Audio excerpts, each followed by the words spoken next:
Assalamualaikum warahmatullahi wabarakatuh. Waalaikumsalam warahmatullahi Hamdan wa wabarakatuh. syukran lillah, salatan wassalaman ala rasulillahi amma ba'd.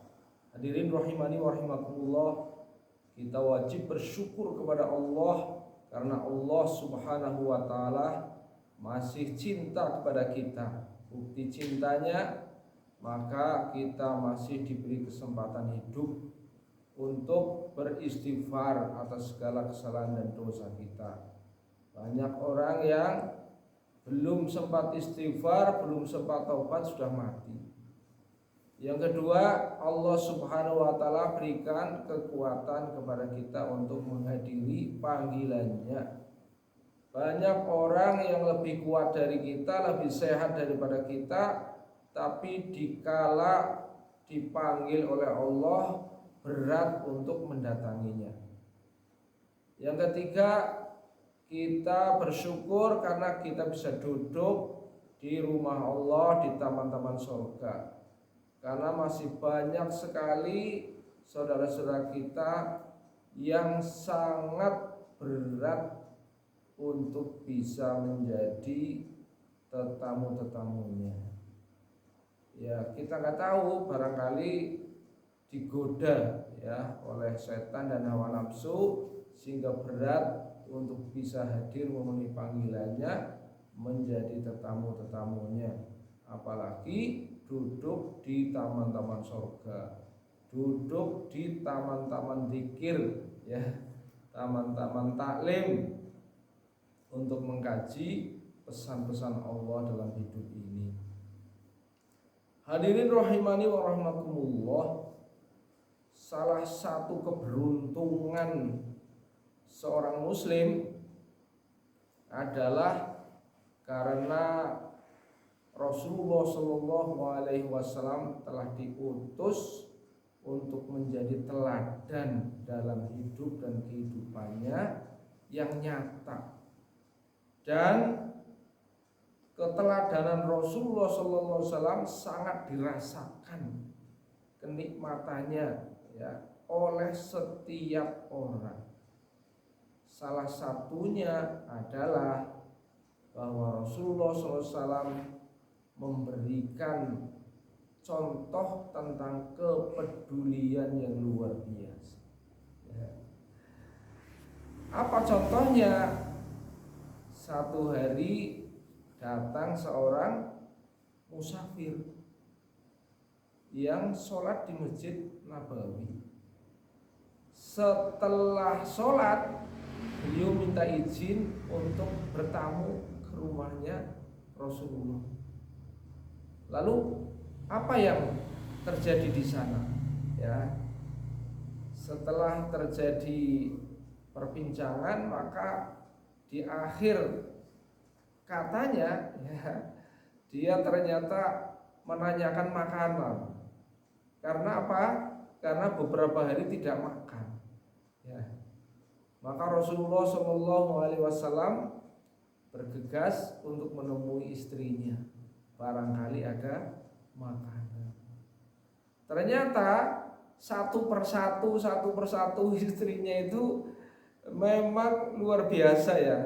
Pada saat itu Rasulullah jangan dibayangkan seperti kita, makanan ada itu ya, serba ada. Istrinya ditanya, ini makanan memang benar-benar nggak ada ya. Jadi datang ke istri kedua, tidak ada ya, makanan yang untuk dimakan tidak ada. Padahal itu untuk menjamu tamu. Begitu seterusnya ke seluruh istri-istrinya seperti itu ya.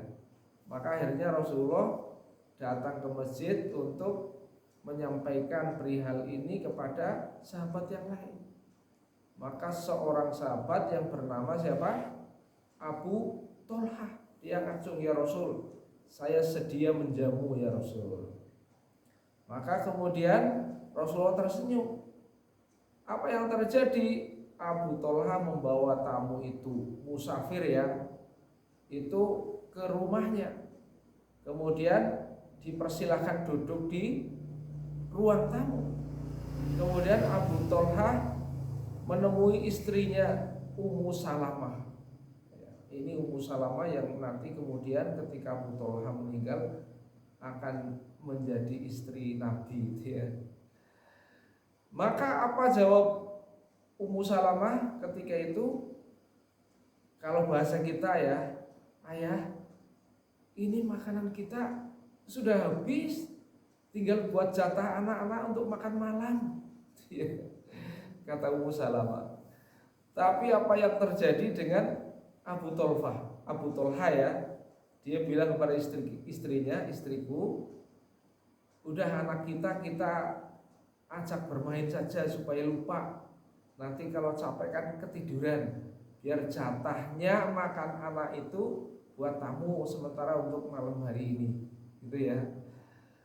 Maka kemudian karena makanannya hanya sedikit, cukup untuk satu orang, ya, Abu Thalha menyajikan daripada makanan itu kepada tamu tadi. Nah, bagaimana caranya supaya tamu ini juga makannya enak gitu ya, tidak keselak. Karena apa? Karena jatahnya hanya satu.